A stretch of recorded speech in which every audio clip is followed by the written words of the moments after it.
নমস্কাৰ দৰ্শকসকল, মই পংকজ খনিকৰ। আপোনালোকে চাই আছে কৃষিজন অসমৰ বিশেষ অনুষ্ঠান কৃষকৰ বন্ধু। দৰ্শকসকল, কৃষক দিৱস উপলক্ষে আয়োজন কৰা এই অনুষ্ঠানত আজি অসমৰ ভিন্ন প্ৰান্তৰ কেইবাজনো প্ৰগতিশীল কৃষক আমাৰ সৈতে উপস্থিত আছে। তেওঁলোক অসমৰ বেছিভাগ লোকৰে এখন চিনাকি মুখ। আজি আমাৰ সৈতে উপস্থিত আছে বিশ্বনাথৰ পৰা আমাৰ সৈতে সংযুক্ত হৈ আছে মীন পালক অনুপ শৰ্মা। দাদা নমস্কাৰ, আপোনাক স্বাগতম জনাইছো। নমস্কাৰ। আমাৰ সৈতে আছে নলবাৰীৰ পৰা পৰিমিতা শৰ্মা বাইদেউ। বাইদেউ, আপোনাকো স্বাগতম জনাইছো। আৰু ধেমাজিৰ পৰা আমাৰ সৈতে উপস্থিত আছে দেৱজিৎ চাংমাই, আৰু মৰিগাঁৱৰ পৰা উপস্থিত আছে ৰাজাকুল ইছলাম। ইফালে বিশ্বনাথৰ পৰা দিবাকৰ বৰা, আৰু চিৰাং জিলাৰ পৰা আকবৰ আলী আহমেদ। এইফালে ডিব্ৰুগড়ৰ পৰা আছে আমাৰ পৰাণ দা। আটাইকেইগৰাকী আমাৰ অনুষ্ঠানত আজি স্বাগতম জনাইছো। মই প্ৰথমে আমাৰ কৃষক ধনিৰাম চিটেদাৰ ওচৰলৈ যাব বিচাৰিছো। দাদা, আপুনি খেতি পথাৰত কেতিয়াৰ পৰা কেনেকৈ জড়িত হৈ পৰিল, এই বিষয়ে আমাক অকণমান আৰম্ভণিতে কৈ লওক। হয়, ধন্যবাদ হেৰি।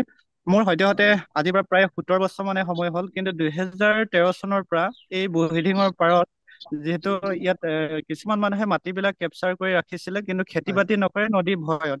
অ, আৰু সেই 13 চনৰ পৰাই তেনেকৈ মই কিছুমান ঋতুকালীন শস্যবিলাক আৰম্ভ কৰিলো। ঋতুকালীন শস্যৰ সমান্তৰালভাৱে পৰৱৰ্তী সময়ত উদ্যান শস্য সমান্তৰালভাৱে তেনেকে পশুপালন, বিশেষকৈ গৰু ছাগলী। যিহেতু মই প্ৰায়বিলাক কাম জৈৱিক পদ্ধতিয়ে কৰিবলৈ চেষ্টা কৰিছো।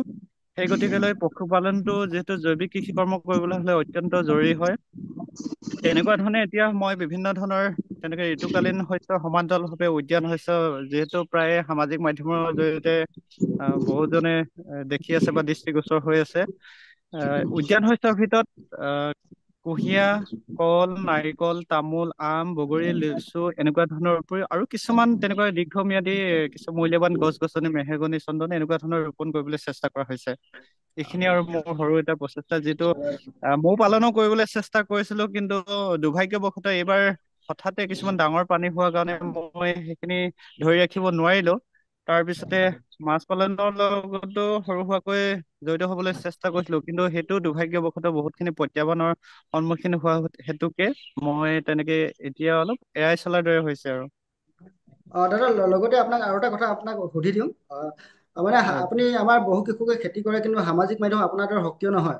তেনেকে সক্ৰিয় হলে কিবা কেনেকুৱা মানে সুবিধা হয়, বা কৃষকসকলে কৰিলে কেনেকে উপকৃত হ'ব, এই বিষয়ে অকণমান আমাক কওকচোন। সেইটো এটা মই অকমান আগৰ পৰা কথাটো কবলগীয়া হৈছে। মোৰ সৰুৰ হয়। পৰাই মানে সমাজ সেৱা কৰা এটা খুব চখ। কিন্তু কাৰোবাক কিবা এটা বিভিন্ন অনুষ্ঠান প্ৰতিষ্ঠান বিলাকত কিবা যদি দান কৰিবলগীয়া হয় বা দিবলগীয়া হয়, তেনেকেতো মোৰ আৰ্থিকভাৱে ইমান এটা টনকিয়াল নহয়। আৰু তাৰ মাজতো কিছুমান মানে যথেষ্টখিনি মই ঘাত প্ৰতিঘাতৰ সন্মুখীন হবলগীয়া হৈছিল।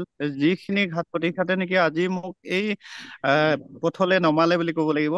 তেনেকুৱা ধৰণে এতিয়া মই যিমানখিনি যি কামৰ লগত জড়িত হৈ আছো, ভাবিছো যে এইখিনি কৰ্মৰ জৰিয়তে বা নিজে যিখিনি কৰ্মৰ লগত জড়িত হৈ থকা হৈছে, সেইখিনি যাতে এই মেছেজটো বা বাৰ্তাটো আন 10 জনলৈও কেনেকুৱা ধৰণে দিব পাৰি, বা মোৰ এই ক্ষুদ্ৰ প্ৰচেষ্টাৰ জৰিয়তে আন 10 জনক অনুপ্ৰাণিত কৰি কেনেকুৱা ধৰণে কিবা নহয় কিবা এটা ধাৰণা দিব পাৰি বা আগুৱাই নিব পাৰি, সেইটো উদ্দেশ্য লৈয়ে আচলতে নিজেই জনাই নজনাই, মই জানো বুলি এতিয়াও নকওঁ, মোৰ বহুত শিকিবলগীয়া জানিবলগীয়া এতিয়াও আছে। গতিকে নিজে যিখিনি সৰু সুৰাকে জানিছো বা কৰিবলৈ চেষ্টা কৰিছো, সময়ৰ সোঁতত যিখিনি কথা বা তথ্য আয়ত্ব কৰিছো, সেইখিনিকে তেনেকে আন 10 জনলৈ প্ৰেৰণ কৰিবলৈ চেষ্টা কৰিছো। আৰু এই ক্ষেত্ৰত মানে বজাৰখন পাবলৈ অলপ সুবিধা হয় নে, এনেকে সামাজিক মাধ্যম মানে এনেকে সামাজিক মাধ্যমৰ জৰিয়তে? সেইটোতো আজিৰ তাৰিখত ছচিয়েল মিডিয়াটো ইমান এটা শক্তিশালী মানে প্লেটফৰ্ম হয়, আচলতে হয়। বিভিন্ন সময়ত বহুত মানে তেনেকুৱা ধৰণৰ সমস্যা সমাধান কৰিব পাৰি, বা ইতিমধ্যে আমি দেখিবলৈ পাই আছো, যিহেতু এই সামাজিক মাধ্যমৰ জৰিয়তে সঁচাকৈ আমাৰ সমাজখনৰ বহুত সমস্যা সমাধান কৰিব পাৰি। ঠিক তেনেদৰে কৃষি ক্ষেত্ৰতো বা ব্যৱসায়িক দিশতো যদি কাৰোবাৰ বিষয়ে কিবা এটা বিজ্ঞাপন দিয়া হয়, বেছি সময় নালাগে, কিন্তু নিজেই সেইটো ব্যৱসায়িক ভাৱে যথেষ্টখিনি প্ৰমাণ পাইছো। হয়। বিভিন্ন সময়ত কেতিয়াবা নাৰ্চাৰীত বা কিছুমান মেচিনাৰী বিষয়বস্তু বিলাকত যেতিয়া উপস্থাপন কৰা হৈছে, সদ্যহতে নিজে যিখিনি লাভান্বিত হৈছো ব্যৱহাৰ কৰি, সেইখিনি যেতিয়া আন 10 জনলৈ আগবঢ়াই দিয়া হয়, যিসকল গৰাকী হয়, কোনোবাই হয়তো তেনেকুৱা মেচিনাৰী দোকান দিছে, কোনোবাই নাৰ্চাৰীৰ লগত জড়িত হৈ আছে, কোনোবাই কৃষিজাত সামগ্ৰী উৎপাদন কৰিছে, সেইসকলে খুব কম সময়তে সেই বস্তুবোৰ চেলিং কৰিব পাৰে। হয়, নিশ্চয় দাদা। মই এইবাৰ আমাৰ পৰিমিতা বাইদেউ ওচৰলৈ গৈছো। পৰিমিতা বাইদেউ আহিছেনে? বাইদেউ, মই আপোনাৰ পৰা জানিব বিচাৰিছো, এগৰাকী গ্ৰামাঞ্চলৰ গৃহিণীয়ে ঘৰৰ কামবোৰ সমাপন কৰা সমতলভাৱে স্বাৱলম্বনৰ বাবে কেনেকুৱা ধৰণৰ কামবোৰ ঘৰতে থাকি কৰিব পাৰে, আৰু কিবা এটা কাম কৰাৰ আগতে প্ৰশিক্ষণৰ প্ৰয়োজনীয়তা কিমান, এই বিষয়ে আমাক অকণমান কওক বাইদেউ। হয়, কিবা এটা কাম কৰাৰ আগতে প্ৰশিক্ষণৰ খুবেই প্ৰয়োজন হয়। হয়। এতিয়া ধৰক মই ছাগলী পালনৰ লগত জড়িত। আপোনাৰ দেখা পাই আমাৰ বিশেষকে গাঁও অঞ্চলত উম, প্ৰায় প্ৰতিঘৰ মানুহৰে ধৰক 2-4টা ছাগলী থাকে। কিন্তু হয় তাৰ সলনি যদি তেওঁলোকে এটা মানে প্ৰশিক্ষণ লয়, বিজ্ঞানসন্মত ভাৱে ব্যৱসায় ভিত্তিত যদি ছাগলী পালন কৰে, তেতিয়াহ'লে আমাৰ অসমৰ যিটো মানে ছাগলী মাংসৰ চাহিদা, সেইটো হয় বহুতখিনি আমি নিজে কভাৰ কৰি ল'ব পাৰো। কাৰণ আজিৰ ডেটত এতিয়াও বাহিৰৰ পৰা বহুত সংখ্যক ছাগলী আহে অকল মাংসৰ বিনিময়ত। হয় হয় গতিকে আমাৰ অসমৰ পইচা আল্টিমেটলি বাহিৰত গৈ আছে। তেতিয়া কি আমি আমাৰ নিজৰ পইচা আমাৰ অসমৰ হাততে ৰাখিব পাৰো। আৰু হয় যিহেতু ছাগলী পালন এটা বহুত ভাল এটা ব্যৱসায় হয়, কম মূলধনত হয়।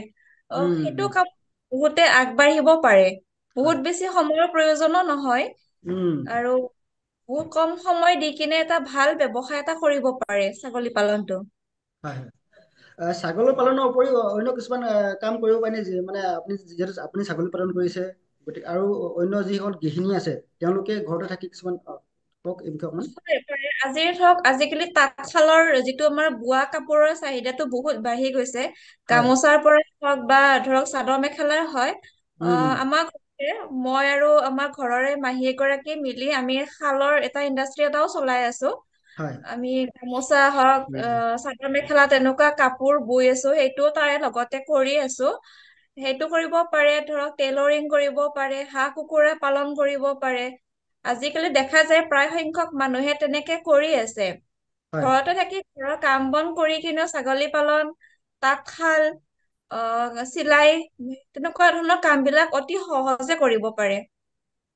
নিশ্চয় বাইদেউ, ধন্যবাদ। মই এইবাৰ আমাৰ অনুপ দাৰ লাইনতে আহিছো। অনুপ দা, দাদা মই জানিব বিচাৰিছিলো আমাৰ কৃষক বা মীন পালকসকলে যিবিলাক চৰকাৰী আঁচনি গ্ৰহণ কৰে, হয়। সেইবিলাক আমাৰ মানে কৃষকসকলে নাপায় বা তেওঁলোকে নাপায়, কেনেকৈ পাব? আৰু তাৰ বাবে আমাৰ যিসকল উপভোক্তা আছে বা কৃষক আছে বা মীন পালক তেওঁলোকে কেনেকৈ পাব? কেনেকুৱা ধৰণৰ কাম কৰিব লাগিব, এই বিষয়ে আমাক অকণমান কওকচোন আপুনি। নাই, আচলতে আমাৰ কৃষকৰ সমস্যাটো এনেকুৱা, উম তেওঁলোকে ভাবে যে মীন বিভাগৰ মানুহে তেওঁলোকৰ দুৱাৰ দলিত গৈ পেলাই সুবিধা কণ দিব লাগে বুলি আমাৰ মানুহৰ মনত তেনেকুৱা ধাৰণা মানে। হয় আৰু ইমানে আক্ষেপ বিভাগৰ প্ৰতি। তাৰ অৰ্থটো এনেকুৱা, আমাৰ মানুহ ডিপাৰ্টমেণ্টলৈ নাযায়। মোৰ যিটো এক্সপেৰিয়েন্স, আমাৰ মানুহখিনি আচলতে ডিপাৰ্টমেণ্টলৈ নাযায়। আৰু হয় সেইটো মোৰ এক্সপেৰিয়েন্সটো সেইটোৱেই। গতিকে আমাৰ মানুহ ডিপাৰ্টমেণ্টলৈ যাব লাগে।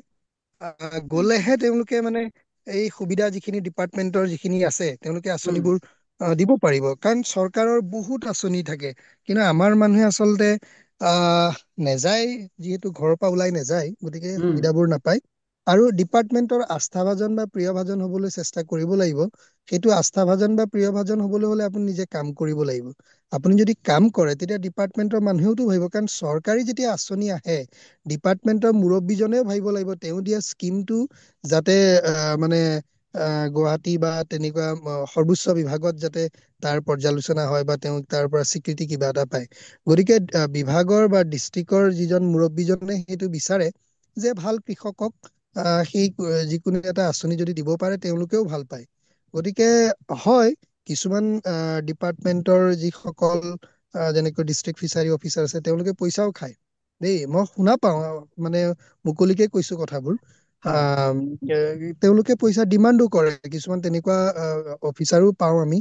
কিন্তু কিছু সংখ্যক আছে যথেষ্ট ভাল।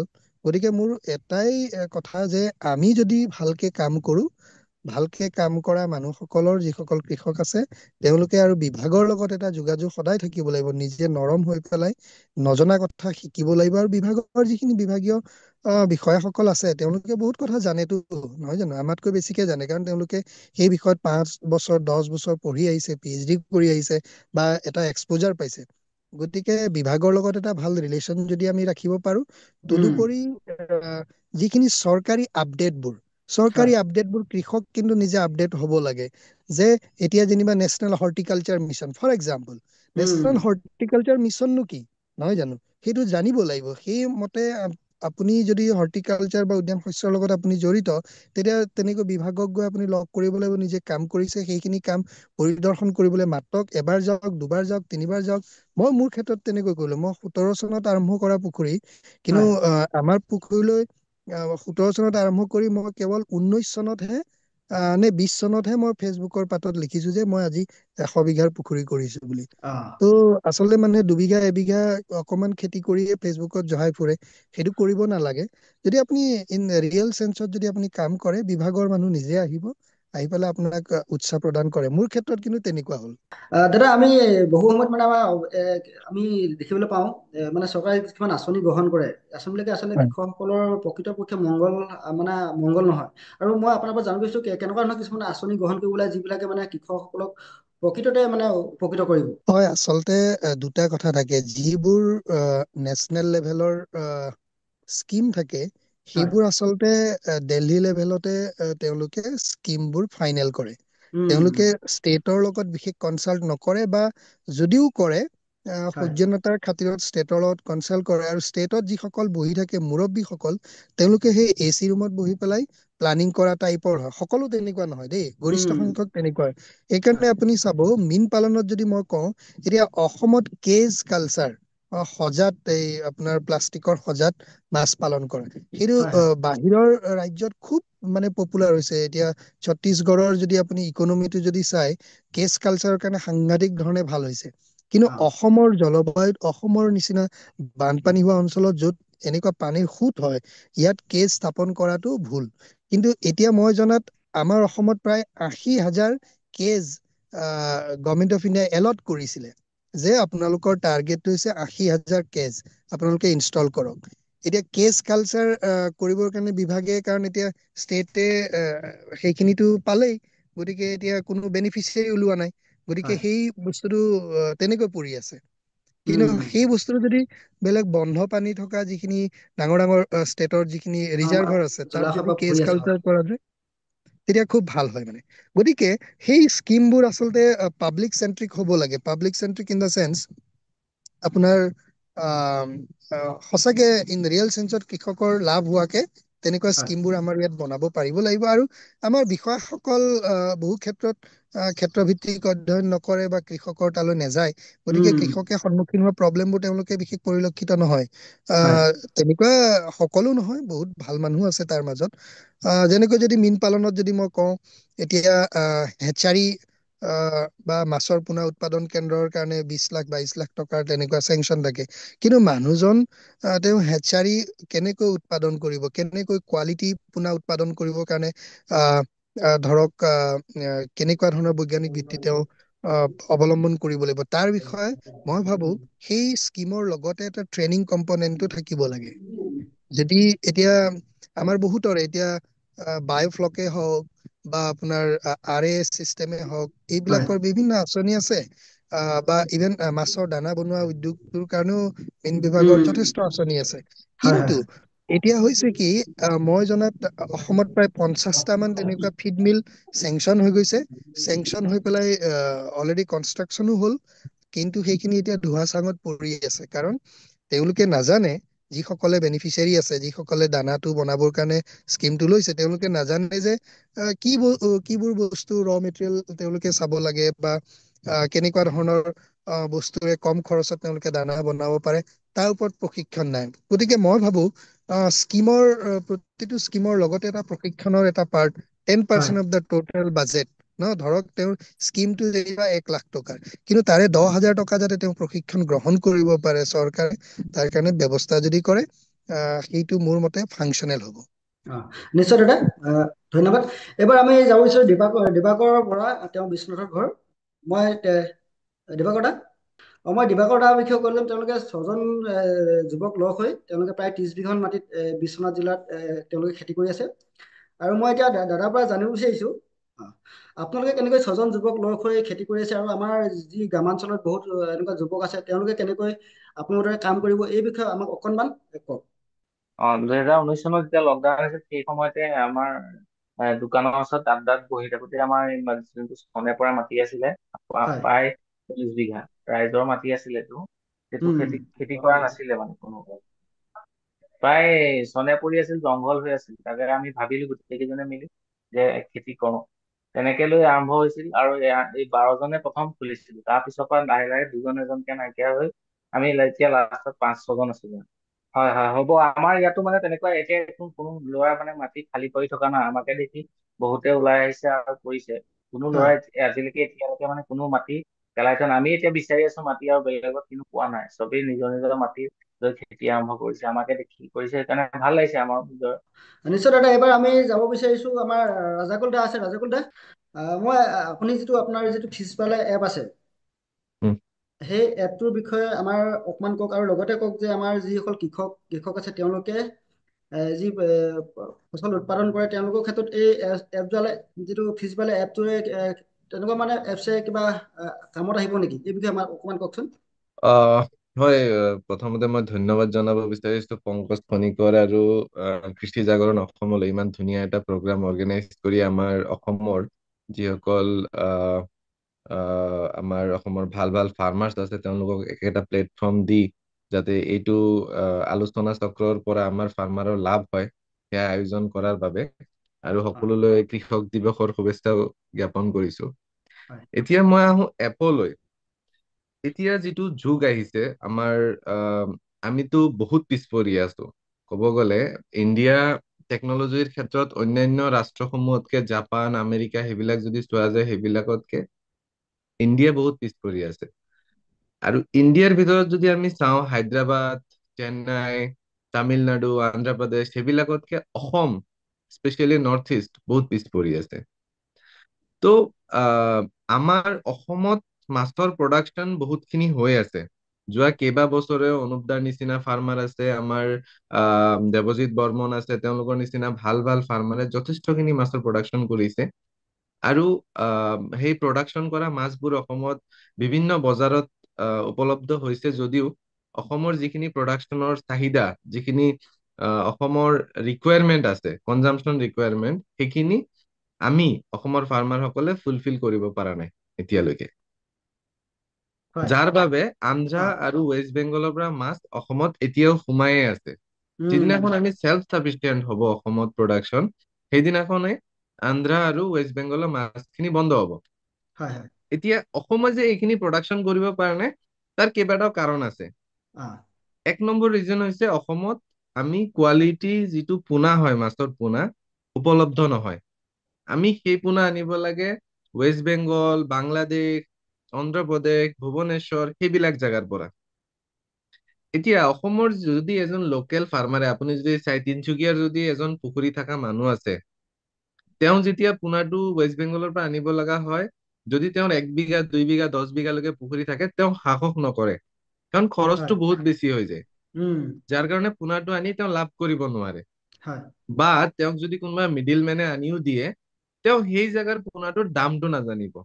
উম উম এই ক্ষেত্ৰত অনলাইন মাৰ্কেটিং আৰু হয় অনলাইন এপছ, আমাৰ ফিছভালে আছে, মানঝা আছে, একুৱা কানেক্ট আছে, হয় এনেকুৱা ধৰণৰ এপৰ যথেষ্ট ৰিকুৱাৰমেণ্ট আহি পৰিছে। মই যিটো এপ ডেভেলপ কৰিছিলো ফিছভালে, সেইটো ইণ্ডিয়াৰ ফাৰ্ষ্ট অনলাইন ফিছ মাৰ্কেট হয়, আহ যিটো স্বীকৃতি দিছে times of India, economic times, হয় এইবিলাক গ্ৰুপে স্বীকৃতি দিছে যে ভাৰতৰ এইটো প্ৰথমটো এপ হয়। এতিয়া আহ আহিলো আমাৰ এপলৈ। আমি এপটো এতিয়ালৈকে ডেভেলপমেণ্ট ষ্টেজতে আছো, কাৰণ আমাৰ মেইন টাৰ্গেট হৈছে নৰ্থ ইষ্টাৰ্ণ ফাৰ্মাৰ্ছ। উম টাৰ্গেট ছেগমেণ্ট আমি যদি কাষ্টমাৰ ছেগমেণ্টটো চাওঁ, আমাৰ নৰ্থ ইষ্টাৰ্ণ যিমান ফাৰ্মাৰ্ছ আছে তেওঁলোকে মাৰ্কেট ইণ্টেলিজেঞ্চ, যে কোন জেগাত কিমান ৰেটত মাছ বিক্ৰী হৈ আছে, হয় মাছৰ পোনা এটা ৱেষ্ট বেংগলত কিমান দাম চলি আছে, আন্ধ্ৰাত কিমান দাম চলি আছে, ভুৱনেশ্বৰত কিমান দাম চলি আছে, গোটেইখিনি যাতে তেওঁলোকে এপত বহি মানে গম আপোনালোকৰ পাই যায়, এপটোত পাব। এপটোত পাই যায়। হয় আৰু এতিয়া কি কি আছে? তেওঁলোকে যিটো আহ প্ৰডিউচ মাছ থাকিব, সেই মাছটো আমাৰ এপত বিক্ৰী কৰিবলৈ তেওঁলোকে ছাবমিট কৰিব পাৰে, যে মোৰ তাত ইমান ইমানখিনি মাছ আছে, আমি প্ৰাইচ কোড এটা কৰি দিলো। হয় ছেকেণ্ডলি, এটা ডায়েৰী ডেছবৰ্ড আমি বনাইছো, উম যিটো ডায়েৰী ডেছবৰ্ডত নেকি আপুনি যে খাতা বুক যেনেকুৱা থাকে, আমাৰ বহী খাতা যেনেকুৱা থাকে, যে মই আজি ইমান কেজি মাছ বিক্ৰী কৰিলো, ইমানখিনি লেবাৰ খৰচ গ'ল, ইমানখিনি দানা সোমাই আছে, ডেইলি যিটো মাছৰ জগতৰ লগত জড়িত হিচাপ কিতাপ, তাৰ হয় কাৰণে কোনো এপ নাই।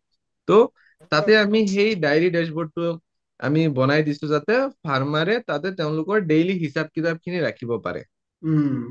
তো সেইখিনিয়ে কি কৰিব, ইয়াতে আমি AI বেছড টুল এটা ইউজ কৰিছো, আৰ্টিফিচিয়েল ইণ্টেলিজেন্স বেছড টুল এটা ইউজ কৰি আছো, যোনটোৱে নেকি এই যিখিনি আপোনালোকে খৰচটো দেখালে যে হয় মোৰ ইমানখিনি দানাত গৈছে, ইমানখিনি পোনাত গৈছে, ইমানখিনি মেডিচিনত, ইমানখিনি লেবাৰ খৰচ, গোটেই খৰচটো এনালাইচিছ কৰি এআইয়ে কৈ দিব যে আপোনাৰ পুখুৰীত এক্সপেক্টেড ইমান কেজি মাছ আছে। সেই মানুহজনে জাল মাৰিব নালাগে পুখুৰীত গম পাবলৈ যে মোৰ পুখুৰীত ইমান মাছ আছে। এইটো কথা ন। কথাটো হৈছে হয় দাদা, মই এনেকুৱা যে আপোনাৰ ফিজবাল এপ আছে, এই এপটো আমাৰ কৃষকসকলৰ মানে এনেকুৱা এপ বনাই এনেকে কাম কৰিব পাৰিব নেকি যে কোনোবাই কৃষক এজনে তেওঁ যি উৎপাদন কৰিলে সেই বস্তুখিনি এনেকে বিকিব পৰা এপ, তেনেকুৱা মানে সেইটো সম্ভৱ হ'ব নে আমাৰ কৃষকসকলৰ ক্ষেত্ৰত? মানে চাওক, মাছটো এনেকুৱা এটা বস্তু না নহয় যে আমি মাছৰ বুলি নহয় অনলাইন মানে। বিক্ৰী কৰিব পাৰো, হয় নে হয় নহয়? কাৰণ পেৰিছেবল আইটেম হয়, আপুনি খুব বেছি পানীৰ ওপৰত উঠাই একদিন ৰাখিব পাৰিব, একদিন ৰাখিব তাৰপিছত পাৰি। মাছটো বেয়া হৈ যাব। এতিয়া আমাৰ এপটোত যেতিয়া আপোনালোকে ডায়েৰী ডেছবৰ্ডত আপোনালোকে এন্ট্ৰি কৰিব, গোটেই এক্সপেন্স ডাটা গোটেইখিনি এন্ট্ৰি কৰিব, কৰাৰ পিছত আপোনাৰ তাত যেতিয়া মাছটো থাকিব, হয় আপুনি ভেৰিফাইড সেলাৰ হৈ যাব এপত। আপুনি আহ যেতিয়া ভেৰিফাইড সেলাৰ হ'ব, তেতিয়া আপুনি এন্ট্ৰি কৰিব পাৰে যে মোৰ তাত ইমান কেজি চাইজৰ, এভাৰেজ চাইজৰ ইমান কুইণ্টেল মাছ আছে। তো হয় আপোনাৰ মোৰ কোটেড প্ৰাইচ হৈছে 150 টকা। ফাৰ্মাৰজনে ক'লে যে মোক 150 টকাকে লাগিব, তেতিয়াহ'লে মই মাছখিনি দিম। তাতে যিমান বিডাৰ থাকিব, যিমান আমাৰ বায়াৰ্ছ থাকিব, তেওঁলোকে তাতে প্ৰাইচ বিডিং কৰিব যে মোক হয় 500 কেজি লাগে, মই 140 টকা দিম। আহ মোক 600 কেজি লাগে, মই 130 টকা দিম। উম তাৰ উম পিছত তেওঁলোকে ডাইৰেক্ট কণ্টেক্ট হ'ব, তেওঁলোকে ফাৰ্মাৰৰ পৰা মাছটো গৈ উঠাই আনিব পাৰে। মানে মোৰ কথাটো হৈছিলে এনেকুৱা এপৰ দ্বাৰা আমাৰ কোনো কৃষকে বা কোনো কৃষক গোষ্ঠীয়ে এনেকুৱা এপ বনাই আমাৰ আপোনালোকে যেনেকে ফিজবালা এপটো যেনেকে বনাইছে, উম ঠিক তেনেকে মানে অন্য কোনো সংস্থাই বা এনেকে বনাই লৈ কৃষকসকলৰ উপযোগী হোৱাকৈ তেওঁলোকে বনাব পাৰিব নেকি? তেওঁলোকৰ উৎপাদিত সামগ্ৰীবিলাকো তেনেকে বিক্ৰী কৰিব বা মানে আপোনাৰ ফিচাৰ বা যেনেকুৱা কাম হয় তেনেকুৱা ধৰণৰ কামবিলাক আমাৰ কৃষি ক্ষেত্ৰখনতো সম্ভৱ হ'ব নেকি? নিশ্চয় নিশ্চয় নিশ্চয়। খেতিয়ক বুলি এটা এপ আছে আমাৰ, বিশ্বনাথ চাৰিআলিৰে ল'ৰা এজনে বনাইছে, বিৰাট ধুনীয়া এপ হয়। হয় আপোনাৰ তাতে যিমান ফাৰ্মিং ৰিলেটেড আপোনাৰ যিমান ইকুইপমেন্ট লাগে, যিবিলাক ধৰক সাধাৰণতে ফাৰ্মাৰে ধৰক কিনিব নোৱাৰে, 1.5 লাখ টকা 2 লাখ টকা আপোনাৰ দি কিনে কিনিব নোৱাৰে, সেই এপটোৰ যোগেদি আপোনাৰ ফাৰ্মাৰে ভাড়াত ল'ব পাৰে যিকোনো বস্তু, হয় ইকুইপমেন্ট, মেচিনেৰিজ হওক, ডাঙৰ ডাঙৰ হেভি ইকুইপমেন্ট, গোটেইখিনি আপোনালোকে ভাড়াত ল'ব পাৰে। হয় তাৰপিছত তাতে ধান বিক্ৰী, তাৰপিছত মৰাপাট বিক্ৰীৰ পৰা আৰম্ভ কৰি গোটেই বস্তুখিনি তাতে বিক্ৰী কৰিব পাৰে। আৰু এটা এগ্ৰি বিজয় বুলি এপ আছে, চিমিলাৰ ধৰণৰ কাম কৰি আছে কৃষি ক্ষেত্ৰত। তাৰপিছত আছে তেনেকুৱা ধৰণৰ এপ আছে। আৰু যদি নৰ্থ ইষ্টক টাৰ্গেট কৰি বনোৱা হয়, খুব ধুনীয়া চলিব, কাৰণ নৰ্থ ইষ্টৰ ইকনমি এগ্ৰিকালচাৰ বেছড হয়। তো নৰ্থ ইষ্টত এগ্ৰিকালচাৰৰ লাইনত আপুনি pre production, post production, value addition, গোটেইখিনি ছেক্টৰত বহুত অপৰচুনিটি আছে। ফাৰ্মাৰে আমাৰ এণ্টাৰপ্ৰেনাৰ্ছে কৰিবলগীয়া বহুত কাম আছে। নিশ্চয় দাদা, কথাখিনি আমাক কৃষকসকলক মানে কামত আহিব। মই এইবাৰ যাব বিচাৰিছো আকবৰ আলীৰা। অসমৰ মানে অধিকাংশ কৃষকে সাধাৰণতে ধান বা শাক পাচলি বা এনেকুৱা ধৰণৰ খেতিবিলাক কৰে, কিন্তু আপুনি ফল মূলৰ খেতি কৰিবলৈ ড্ৰেগন বা মালটা বা বগৰী আদি ধৰণৰ খেতিবিলাক কৰিবলৈ আপুনি মন মেলিলে, এই কথাটো আপোনাৰ মনলৈ কেনেকৈ আহিল আৰু এনেকুৱা ফল মূলৰ খেতি কৰিলে আমাৰ কৃষকসকল কেনেকৈ উপকৃত হ'ব, এই বিষয়ে আমাক অকমান কওক। হয়, নিশ্চয়।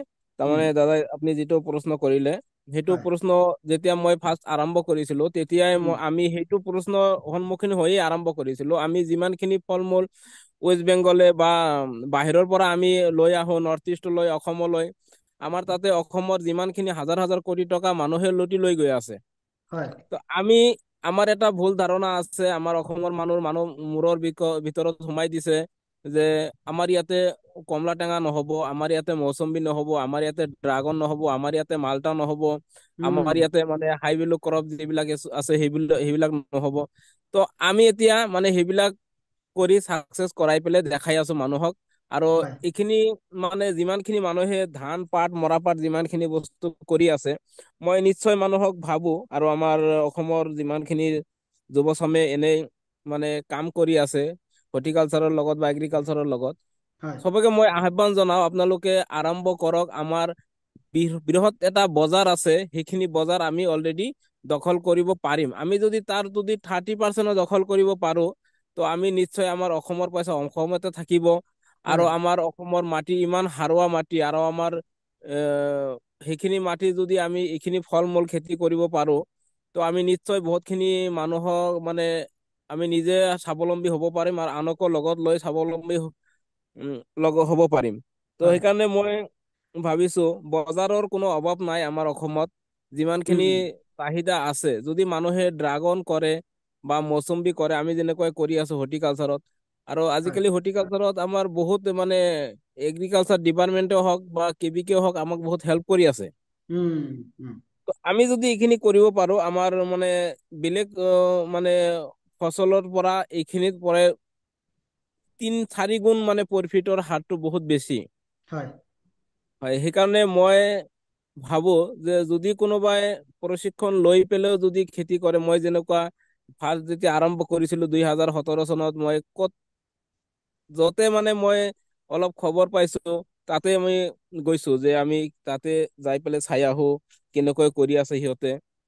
তো হয় বাংলাদেশত গ'লো, উম ভিয়েটনামত পৰা ট্ৰেইনিং ললো, হয় তাৰপিছত গুজৰাটৰ পৰা ট্ৰেইনিং ললো, তাৰপিছত যোৰহাট বিশ্ববিদ্যালয়ৰ পৰা ট্ৰেইনিং ললো।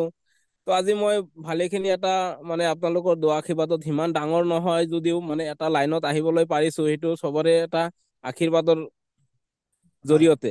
তো অ মই কবলৈ ভাবিছো চবকে, যে আপোনালোকে হৰ্টিকালচাৰত মানে আহিলে আমি ফাৰ্মাৰ বিলাকে বহুত ইনকাম কৰিবলৈ সক্ষম হ'ম।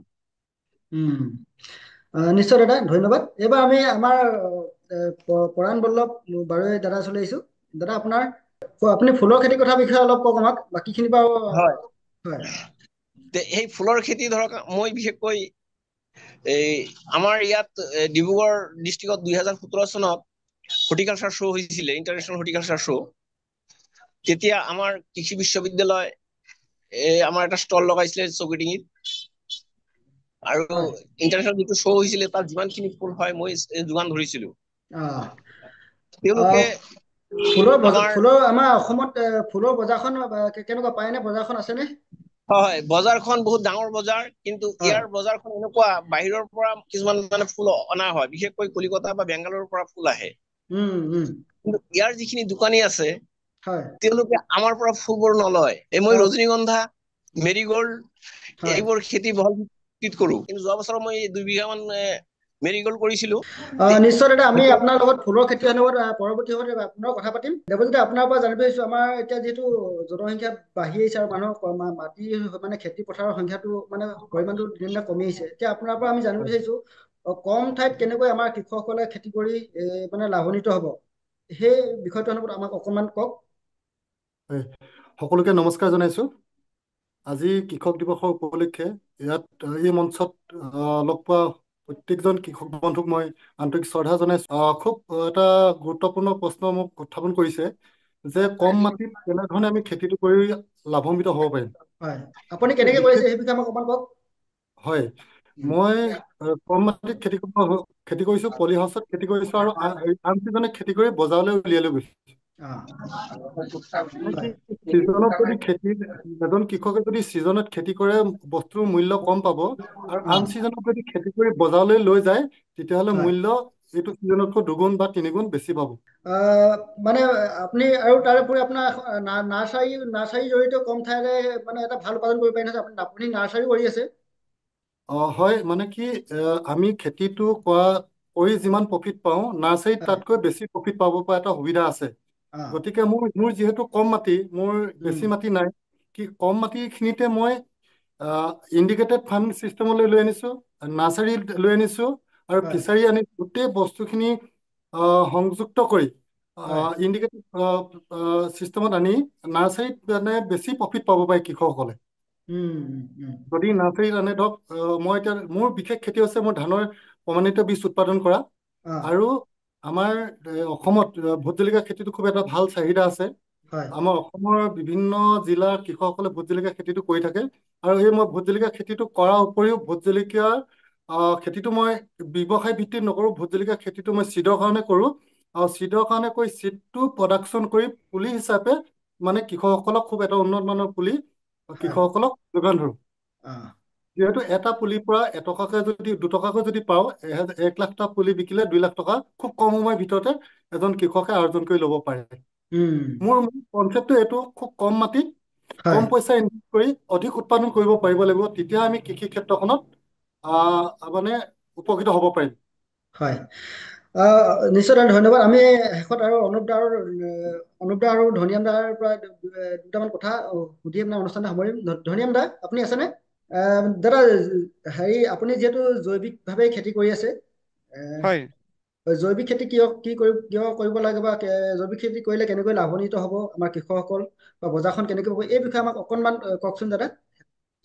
এইটো এটা আজিৰ তাৰিখত খুবেই গুৰুত্বপূৰ্ণ এটা বিষয়, হয় যিহেতু মোৰ সৰু ধাৰণাৰে কৈছো, যিহেতু আজিৰ তাৰিখত বহুতৰ ভুল ধাৰণা এটা যে কেৱল ৰাসায়নিক পদ্ধতিৰে কৃষি কৰ্ম কৰিলেহে সঠিক উৎপাদন পাব পাৰি, সেইটো একেবাৰে হয় ভুল ধাৰণা। বিগত কিছু বছৰ ধৰি মই যিহেতু জৈৱিকভাৱে, মাটিত 100% জৈৱিকভাৱে, কিন্তু ওপৰ ভাগত তেনেকে মাজে সময়ে কিছুমান কীটনাশক বা ভেঁকুৰনাশক স্প্ৰে কৰিবলগীয়া হৈছে, নোহোৱা নহয়।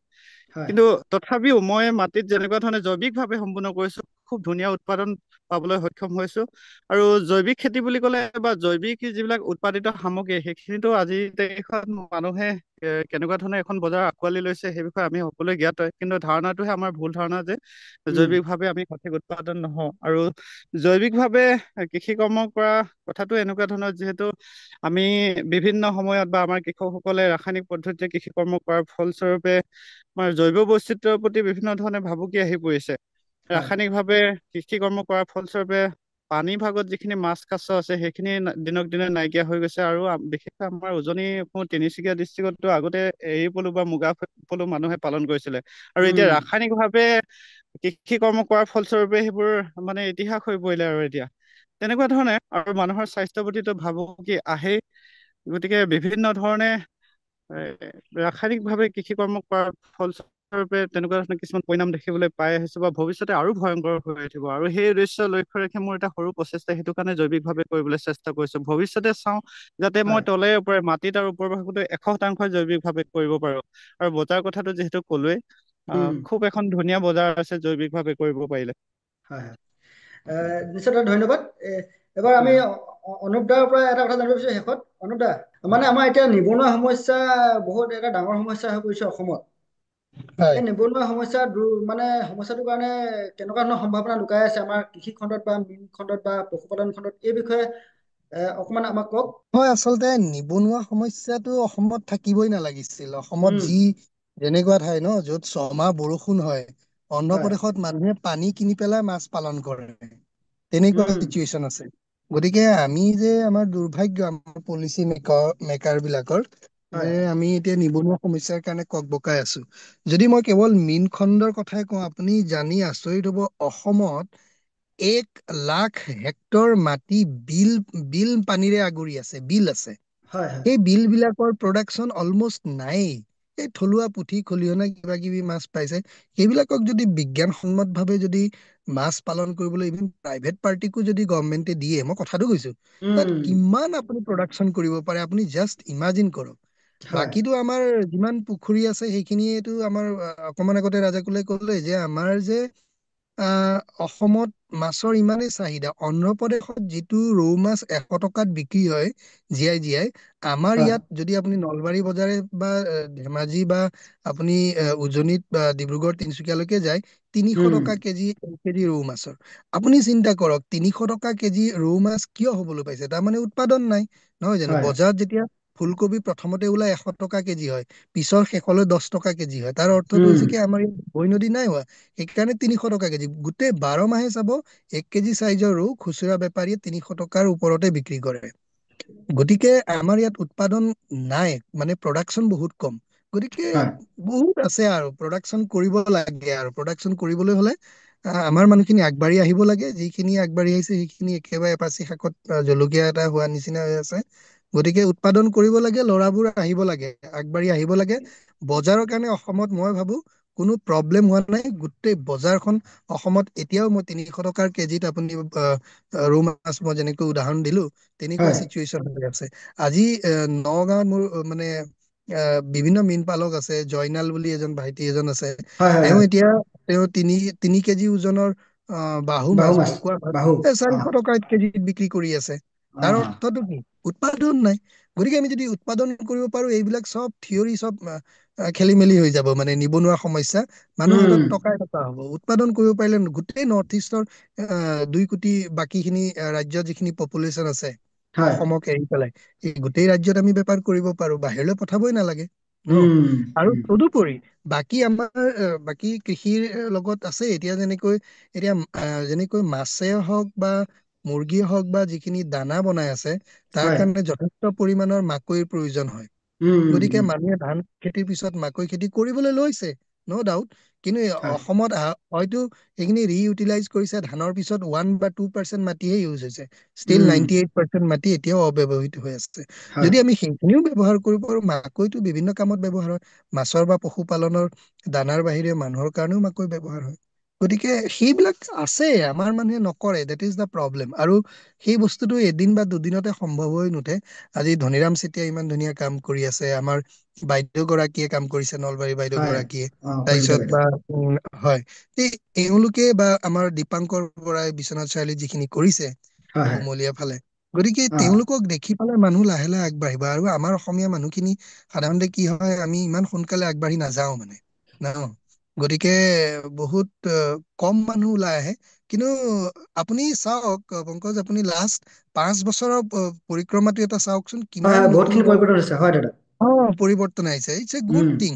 আৰু আপোনালোকে কৃষি জাগৰণ মঞ্চৰ জৰিয়তে যিখিনি দেখুৱাইছে, ক'ৰবাত ধেমাজিৰ কোনোবা এজনে ধুনীয়া ভোট জলকীয়া খেতি কৰিছে, বা হয় আজি চিৰাঙত কোনোবা আজি বগৰী খেতি কৰিছে, এইবিলাক দিছ ইজ আউটষ্টেণ্ডিং। এইখিনি বস্তু মানুহৰ মাজলৈ যেতিয়া ফেচবুকৰ, আগতে বাৰু ফেচবুক বা 3G 4G 5G নাছিলে, হয় গতিকে সেইখিনি মানুহে সুবিধাও পোৱা নাছিল। কিন্তু উম এইবিলাক আপোনালোকে গ্ৰাউণ্ড লেভেলত যিখিনি কৰিছে, হয় বহুত মানুহ উপকাৰ হৈছে। খালি এতিয়া আমাৰ ৰাজাকুল ভাইটিয়ে যিটো কৈছে, যিটো এপৰ জৰিয়তে বজাৰটো এতিয়াও আমাৰ হাতত নাই, সেইটোও চাব লাগিব। বজাৰটো আনষ্টেবল এতিয়াও হয়।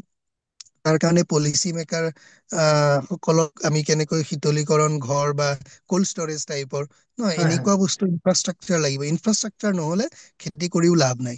গতিকে মে বি আমি কৃষক যিসকল আছো, আমি অফ চিজনৰ খেতি কৰিবৰ কাৰণে পলি হাউচে হওক বা কোল্ড ষ্টৰেজ, এইবিলাকৰ কথাও যদি আমি বিভিন্ন মঞ্চত যদি উত্থাপন কৰো বিভাগৰ হয় বিষয়াসকল, তেতিয়া আই থিংক এটা ভাল চেঞ্জ এটা আমি দেখিবলৈ পাম। নিশ্চয় দাদা, ধন্যবাদ। আজি উপস্থিত আটাইকেইজনকে আমাৰ ফালৰ পৰা আন্তৰিক ধন্যবাদ জনাইছো। তেওঁলোকে গোটেইকেইজনে ব্যস্ত আছিলে, ব্যস্ততাৰ মাজত আমাক যথেষ্টখিনি সময় দিলে।